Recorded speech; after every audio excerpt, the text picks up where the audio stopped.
bless you all. Let you all open all your three eyes.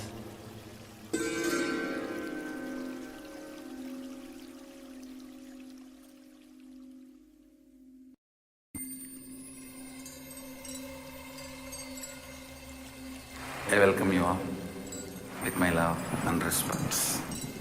Let you all open all your three eyes.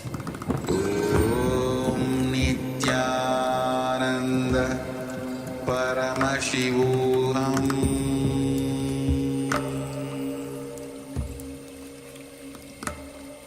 Om Nithyananda Paramashivoham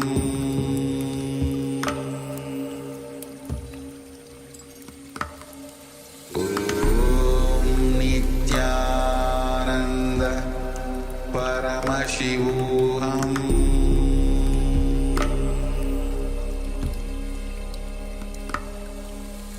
Om Nithyananda Paramashivoham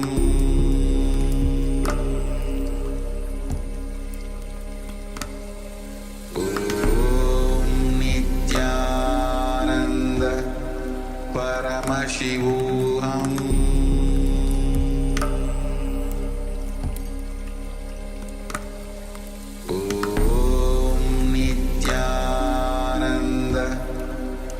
Paramashivoham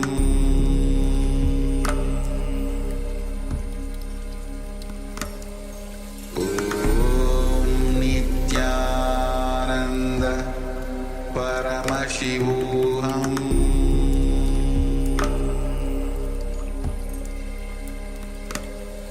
Om Nithyananda Paramashivoham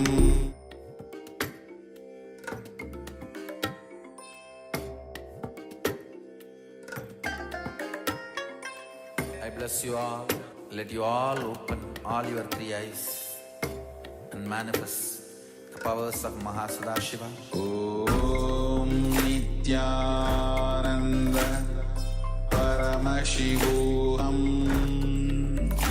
Om Nithyananda Paramashivoham Om Nithyananda Paramashivoham Om Nithyananda Paramashivoham Om Nithyananda Paramashivoham Om Nithyananda Paramashivoham Om Nithyananda Paramashivoham Om Nithyananda Paramashivoham Om Nithyananda Paramashivoham Om Nithyananda Paramashivoham Om Nithyananda Paramashivoham Om Nithyananda Paramashivoham Om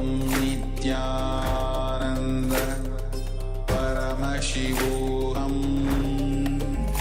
Om Nithyananda Paramashivoham Om Nithyananda Paramashivoham Om Nithyananda Paramashivoham Om Nithyananda Paramashivoham Om Nithyananda